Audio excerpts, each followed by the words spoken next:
All right, if you're gearing up for your AQA GCSE History exam, you know Norman England is a massive, massive topic. But don't worry, we're going to slice right through all the noise and focus on exactly what you need to know. From the moment William the Conqueror set foot on English soil to the turn of the century, we've got you covered. Let's get you prepped and ready to go. So, here's our game plan for today. We're kicking things off with conquest and control, then diving into what life under the Normans was really like. After that, we'll tackle the Norman Church. Now this is a big one. We'll then break down the historic environment question before finally giving you the tools you need to absolutely nail your exam. Think of this as your roadmap to hitting those top marks. So, first up, conquest and control. And let me tell you, this is about so much more than just one battle. This is the story of how William the Conqueror didn't just grab a kingdom, but somehow, against all odds, managed to hold on to it. I mean, just think about the absolute chaos of 1066. It all kicks off in January when the king dies, sparking a massive power vacuum. By September, the new English king Harold Godwinson is up north, fighting off a Viking invasion. He wins, fantastically, but then literally has to force march his shattered army the entire length of the country to face a fresh Norman invasion in the south. In October, it's game over for him at Hastings. And you'd think that would be the end of it, right? Nope, that was just the beginning.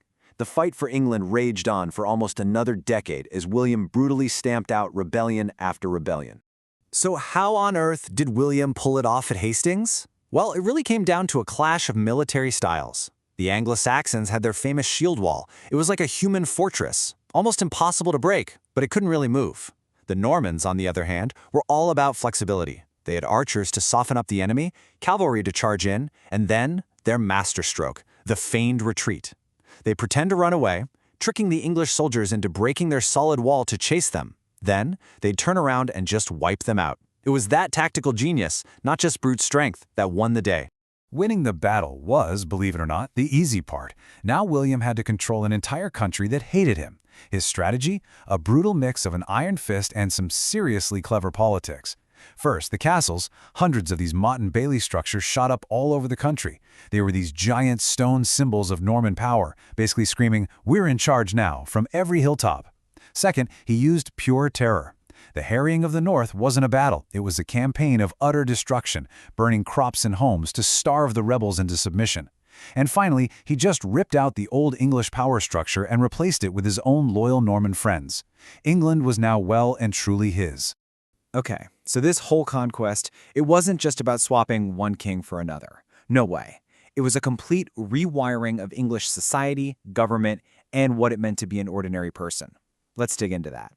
And the absolute cornerstone of this new Norman world, feudalism. You've got to think of it like a giant pyramid of power, all built on two things, land and loyalty. Right at the peak, you've got King William. He owns literally everything. He gives big chunks of land to his top barons, but they have to give him knights for his army in return. Those barons then give smaller bits of land to their knights, who owe them military service. And holding the whole thing up at the bottom? The English peasants, working the land for their new lords in return for a bit of protection. It was a complete social revolution. So to actually run this brand new kingdom, the Normans needed some serious tools of government. First up, land distribution. Out with the old English lords, in with the loyal Normans. Simple. Then, in 1086, they create the Doomsday Book. Now, this wasn't just some boring survey. This thing was a weapon of control. It recorded every person, every pig, every piece of land. Why? So William knew exactly how much his new kingdom was worth and exactly how much tax he could squeeze out of it. It was an incredible show of power. They also mashed the justice system together, keeping some old English traditions but adding new Norman laws, mostly designed to protect Normans from angry locals. And if you want a perfect example of how this new Norman rule really felt for ordinary people, look no further than the Forest Law. See, William loved hunting, so he just declared huge areas of the country to be royal forests. This didn't just mean a lot of trees. It meant a whole new set of absolutely brutal laws. If you were a peasant living there, you suddenly couldn't hunt for food, gather firewood, or even let your pigs forage. The punishments were severe. It was a daily reminder of who was now in charge. All right, let's shift gears and talk about another powerhouse institution the Normans got their hands on, the church. In medieval England, the church had huge power and wealth, and William knew he had to bring it under his control. You see, the Anglo-Saxon church was this really old, established part of English life. It had its own traditions, its own saints, but the Normans, they looked at it and saw something that was, well, a bit backwards, corrupt, and cut off from the rest of Europe. So for them, reform was absolutely essential. And, of course, it was the perfect excuse to seize control of one of the most powerful organizations in the land. And the guy leading this charge was Archbishop Lanfranc. And believe me, his reforms weren't just a tweak here and there. This was a complete overhaul. He systematically kicked out English bishops and put his Norman friends in their place. He set up special church courts, giving the church immense legal power. He tightened up discipline in the monasteries. And, maybe most importantly, he started a massive building project. You know those huge, imposing Norman cathedrals like Durham? They were these massive, incredible statements of power, designed to just awe the English population into submission. Okay, everybody, let's switch gears. I really need you to lean in for this next bit. This is all about a specific and really high-stakes part of your exam. Yep, that number says it all. Your analysis of a specific Norman historic site, which the exam board will name for you, is worth a massive 10% of your entire GCSE history grade. So, yeah, you absolutely cannot afford to sleep on this part. So, what's the deal here? What do you actually need to know?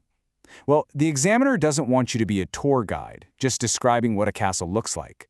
They want you to be a historical detective. They want you to look at the building as a piece of evidence and explain what it tells us about the Norman world. And here's your detective's toolkit, your checklist for cracking the case. First, location. Why on earth was it built there? Was it guarding a river?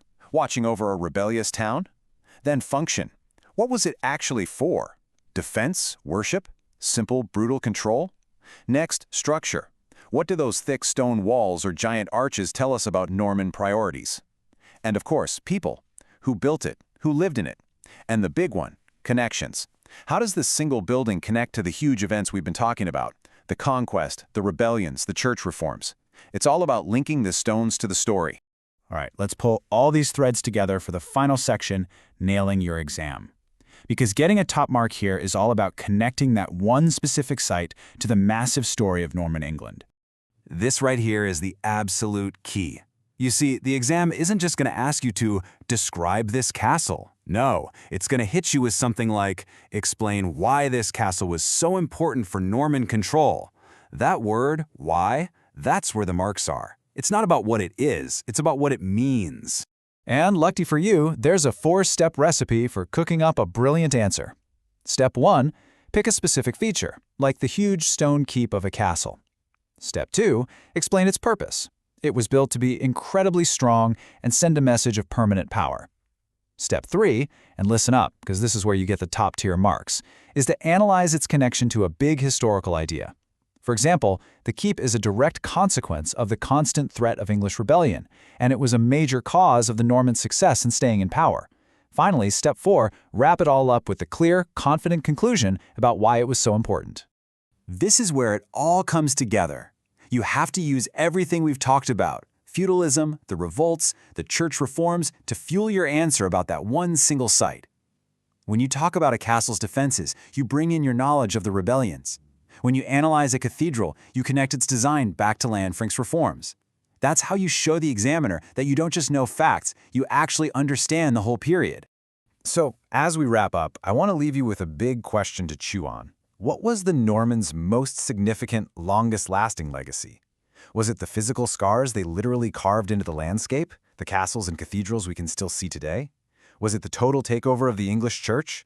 Or was it the invisible structures they built, the feudal system, the laws, the very idea of government, that secretly reshaped England forever? Really thinking about that? Well, that gets you to the very heart of what Norman England is all about. Good luck.